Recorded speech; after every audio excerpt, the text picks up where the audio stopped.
Thank you for being here this Thursday, and welcome back for another edition of Your News Today. First, as I sometimes have to do, I do not like to, but have to preface the program by saying my apologies. Our printer is running and doing some overtime in the other part of the building, and that noise is going to be in the background, perhaps through the duration of the program. Again, my apologies, but just could not be helped. We have a lot to talk about tonight, including the potential for another inch of rain, perhaps on the high side for the rest of the evening and during the overnight. We'll talk about what's in store, some flakes possibly, and then the conditions thereafter for your weekend in just a few moments. I also have the latest on the advisories, warnings that have been issued here as of late, some expiring and some getting ready to. Glad to report. So your weather forecast, which has seen some low-lying area flooding, I'm going to call it, forgive me if it's incorrect, but common flooding here in McGoffin County. A lot of areas, a lot of those low-lying prone areas seeing, as they often do when we see this much rainfall, but no damages that I'm aware of right now, nothing of that sort, no incidents or accidents related to that. In some counties, seeing much more heavy rain than us, especially to our north. That's where the heavier bands of rainfall have been really coming down, but we'll talk more about that in just a few moments. A number of indictments coming out of Johnson County, which is where I'll begin in just a few seconds. Classes were called off in McGoffin County early today, of course, because of the rising waters. Tonight's home ball games for the girls and boys here in McGoffin County have been canceled. I've got some serious or significant changes I need to tell you about as far as the end of the season schedules and an update in regards to next week's 57th District Tournament schedule as well. And we still are awaiting more details, but I have some information on a hearing earlier today in which a plea deal, I believe, was discussed in regards to that murder case that I mentioned on last night's program. All of that and more in just a few moments. Let's go to indictments returned just yesterday by the sitting Johnson County grand jury, beginning with two people said to have been indicted on charges of complicity for criminal abuse in the first degree, with the victim being under the age of 12. The first two indictments named to the left Dalton Adams of Paintsville and a photo unavailable for 21-year-old Tiffany Kretzer of Paintsville, both indicted for the same investigation. Indictments saying that on or around July the 15th of last year, Dalton Adams and Tiffany Kretzer committed the offense of criminal abuse in the first degree, for which they were indicted for abusing a minor under the age of 12 or causing serious physical injury or placing that minor in a situation that may have caused them serious physical injury. Again, both indicted on criminal abuse in the first degree. A victim under the age of 12, 10 to 20 years and a fine of not more than $10,000 is the fine that goes along with that Class B felony. They were also ordered held on a $25,000 bond. A picture or mugshot was unavailable for Danny Butcher of Boone's Camp in Kentucky. He was, in Johnson County, indicted for sexual abuse in the first degree, a Class D felony, with a penalty of up to 5 years and $10,000 in fines. The indictment reading that on or around June the 1st of 2021 through the end of July of that same year, being a person in a position of authority or special trust, he subjected a minor under the age of 18 to sexual contact and was ordered held on a $5,000 bond. Madison Jenkins of Paintsville, 21 years of age, was indicted on a count of rape in the third degree. The indictment alleging that on or around January the 27th of this year, while being 21 years of age or older, she engaged in an act of sexual intercourse with another person, a minor under the age of 16.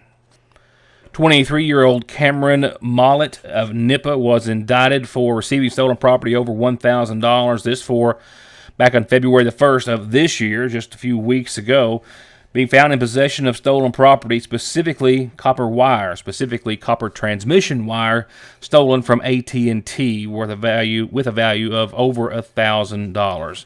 Again, receiving stolen property over $1,000 is a Class D felony. Stacy L. Prater, 45, of Fialka, was indicted on a count of possession of methamphetamine and a count of operating a motor vehicle under the influence of alcohol or drugs for the second time, her second offense within a 10-year period.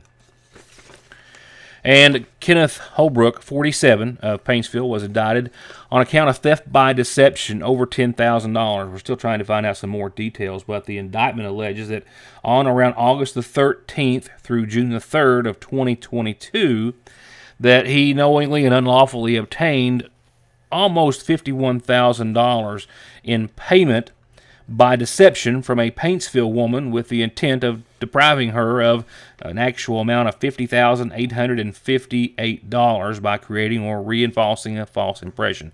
Again, no other details were listed except to say that Kenneth Holbrook was indicted for theft by deception, a Class C felony, over $10,000. Also in Johnson County, indictments from yesterday. The following on a charge of bail jumping in the first degree, with a $5,000 bond being issued for not making a scheduled and mandatory, of course, court appearance. Tony Endicott of West Van Leer, Brian Wilson of Hager Hill, Sarah Hensley of Sitka, Andrew Calloway of Paintsville, William Hicks of Sitka. William Hicks actually named in two separate indictments for bail jumping in the first degree. Hicks was also named in another indictment for escape in the second degree and theft by unlawful taking, as were a number of other individuals.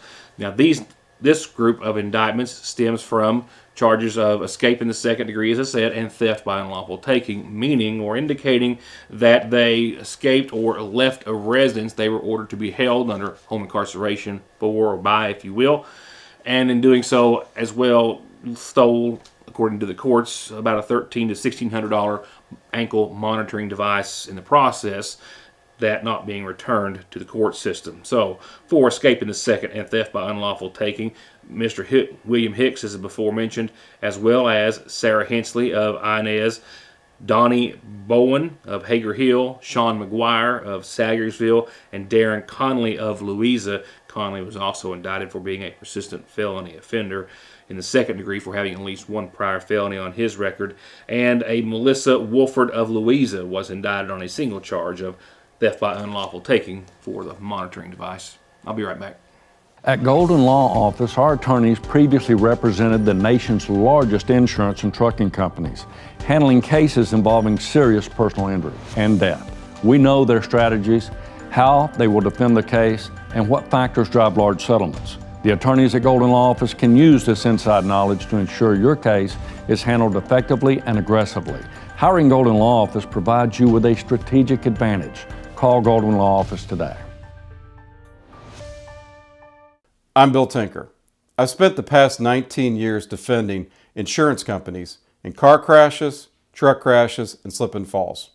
Are you involved in a case like that? Is the insurance company giving you the runaround about your medical bills, your benefits, or your lost wages? Contact me at McFarland Tinker Law Office.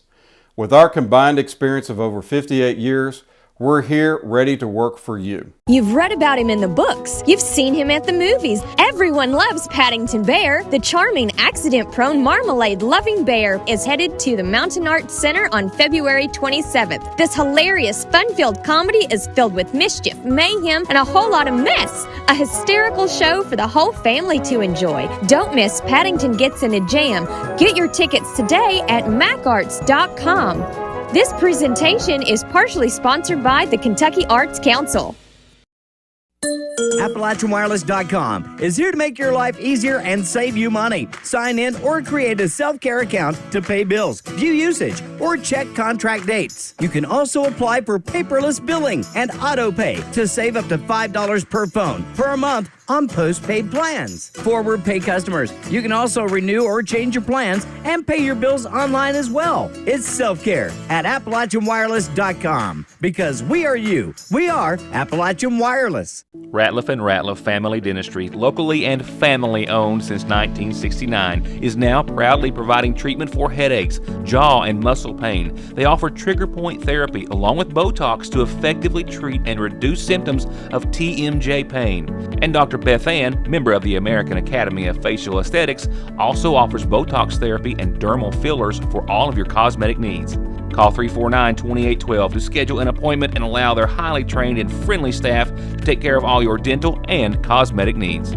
McGoffin Farm Bureau and manager Doug Green are proud to welcome agent Jeff Salyer to the agency. Jeff's lifelong knowledge of the community and our people make him an immediate asset for all of your auto, home, life, commercial, and retirement investments. They're waiting for your call or visit at McGoffin Farm Bureau. Banking from home or on the go has never been easier and will forever be an important and necessary part of life. And Sagersville National has been and will always be at the forefront of meeting and exceeding your financial needs and giving you the safest and most worry-free online and mobile banking so you can worry about the important things, like what's for dinner. They're there when you need them at the main and branch locations of the Sagersville National Bank. Here's what I know at this hour in regards to a hearing earlier today in McGoffin County Court, which I told you yesterday was set for today. That hearing for Jack Whitt facing a count of murder in the first degree here in McGoffin County for the stabbing of a Jamie Bailey on Cole Branch back in 2021. While it won't be until the formal sentencing, which has been set for March the 2nd here in McGoffin County Court, that we will know the full extent of the plea agreement, we do have some preliminary details and believe that a 12-year sentence has been agreed upon by the prosecution and by Whitt, who is 40 and from Sagersville, originally charged with murder. However, documents do indicate that that murder charge has been amended to a single count of manslaughter in the first degree, reducing his crime from a Class A to a Class B felony. Again, formal sentencing has been set for March the 2nd. This relates to a case where then 38-year-old Whitt of Cole Branch was accused of stabbing with a kitchen knife Jamie Bailey at their residence on Cole Branch. The Kentucky State Police responding, as well as the McGoffin County Sheriff's Department and the McGoffin County Coroner's Office, Whitt initially telling authorities that Bailey had stabbed himself in some manner. However, per their investigation, they believe that Whitt is responsible for the stabbing death, as Bailey was found to have had a fatal stab wound in his chest on the porch of the residence that they resided at on Cole Branch. Again, formal sentencing set for March the 2nd. Some important things to talk about in sports in a few moments. Of schedules affected by the weather and some other issues. I'll get to that in a few seconds. While I'm waiting for that, while you're waiting for that, let's go on over to tonight's McGoffin Farm Bureau calendar. A reminder, movie night set for Saturday, March the 4th at the Lloyd M. Hall Community Center for any new and current or potential athletes for McGoffin County Special Olympics. Student athletes 8 and older, you're invited. I'll remind you when it gets closer. You can sign up then, the movies thereafter, and of course, adults, well, you're wanted too. They can always use some good support with their organization. And I can always use your announcement, so send it to me whenever you can. Birthdays and anniversaries as well. I'll have one announcement tonight, a reminder of services to be held this Saturday at 3 for Dottie Lou Montgomery Collins, daughter of the late Callaway and Molly Minix Montgomery, who passed away on the 13th, preceded in death by her husband, the late Captain Eddie Collins. She's survived by her husband, Nicholas Kraft, children James Christopher and Chantel Collins Settles, as well as a stepchild, Patty Kraft Leahy, 2 grandchildren, her sister, Linda Ann Montgomery Parker, and brother, John Philip Montgomery, and Stephen Montgomery, her brother as well. Memorial services again this Saturday at 3 o'clock from the McGoffin County Funeral Home. Friends can visit the funeral home at 1 o'clock that day prior to services, and in lieu of flowers, the family requests donations be made to the American Cancer Society.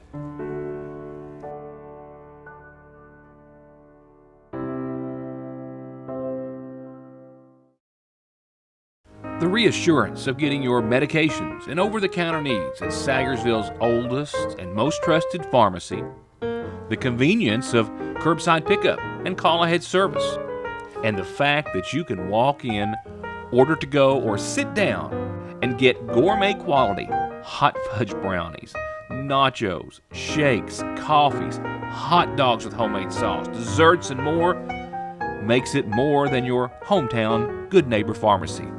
It's a destination in downtown Sagersville, Frazier's Prater Drugstore. It doesn't get any sweeter than that. Hello, I'm Dr. Cheryl Stalder-Cheney, podiatrist currently located in Sattersville, Kentucky. I've been servicing patients within Eastern Kentucky for the past 20 years. Our feet are the foundation for everything we do, and whether you're suffering from fractures or injuries, need custom orthotics, diabetic foot care, sports medicine, heel pain, wound care, or anything else foot related, relief is just one step away. Welcome to Hope Family Podiatry Center, where we take care of all of your podiatric needs. Located on the Parkway next to Hope Pediatrics. Don't let Mother Nature be the one to remind you about your tires. Stop by Conley Tire and let them make sure that you're safe in getting from A to B. Tires, wheels, oil changes, brake repair, and maintenance. And be sure to click on ConleyTire.net for all the latest offers with 6 months no interest payments at Conley Tire or ConleyTire.net. Someone dies in the U.S. every 7 minutes from an overdose, and over half of the population gets or takes pills from a friend or relative.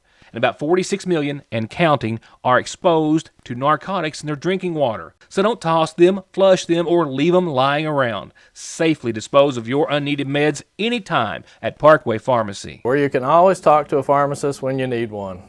What we have here is our famous chicken sandwich at your Sayersville Lee's, which is also Saturday's special. You can get a chicken sandwich, wedges, and a drink for just $6.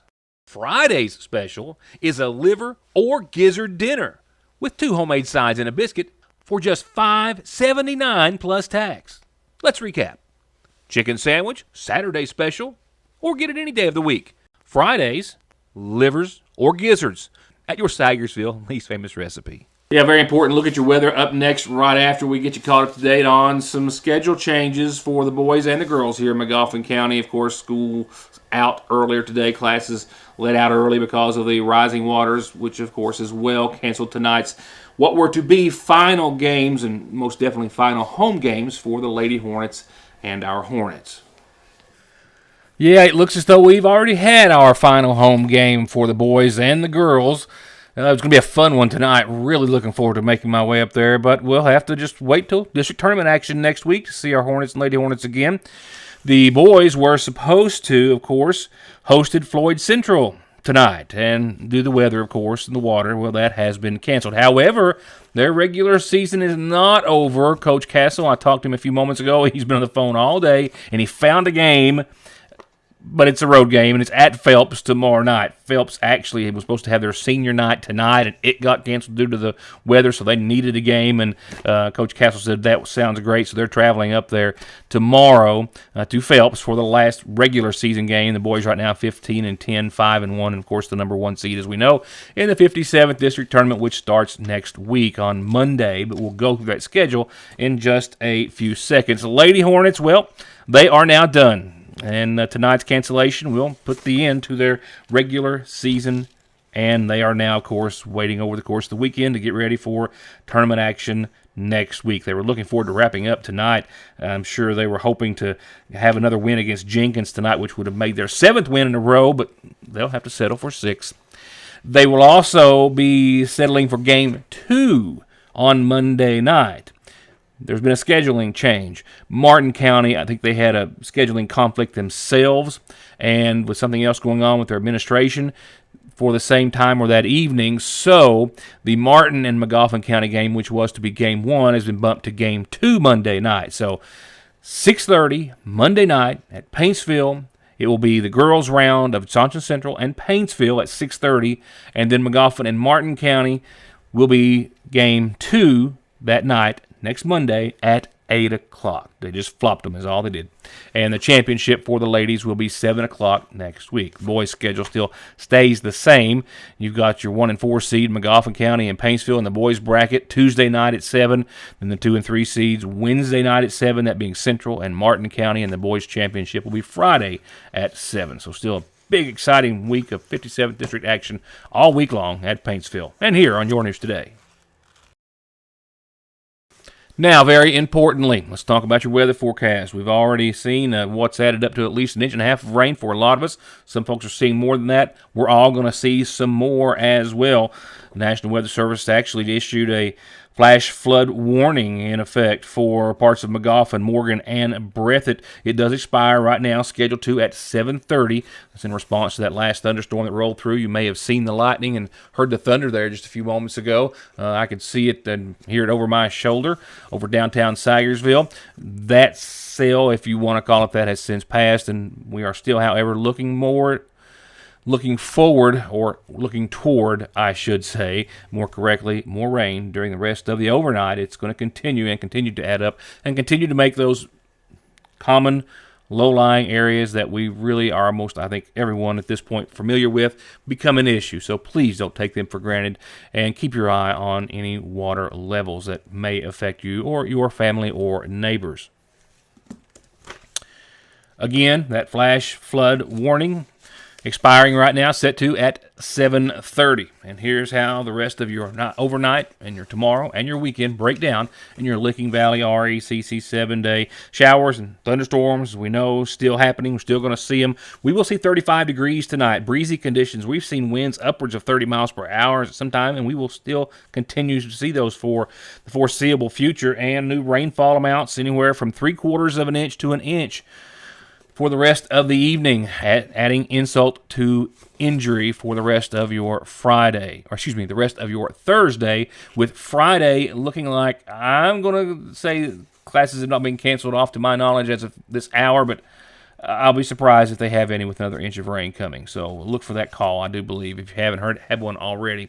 Look for some flakes to fly tomorrow as well. We will see a chance of snow showers before 11, as we'll be right at 35 degrees or so, right in that bubble with those winds.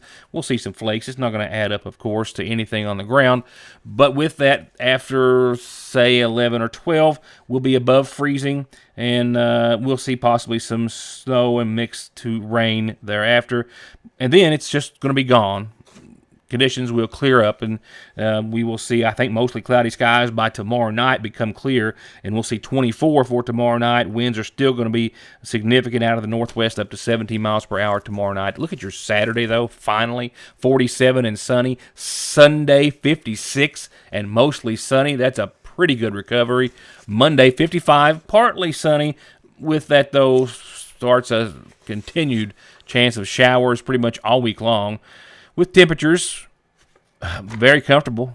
55 Monday and partly sunny, but a 50 to 60% chance of showers Tuesday and Wednesday, with temperatures right at the 60-degree mark. Thursday still holding on to 61, but the sunshine does finally make its way back in, with a 30% chance of showers lingering into this time next week. So with that said, it's the showers, the continued showers tonight, some of which could pick up and be a little bit heavy at times, that we will want to keep our eye on while we look towards a weekend that will be colder but calmer. So please be mindful for the remainder of tonight and the overnight. Keep an eye on your surroundings if you live in one of those low-lying, flood-prone areas. I hope to see everyone safe and sound back here tomorrow night to wrap up this week of programming on Your News Today. Till then, good night, and thank you for watching.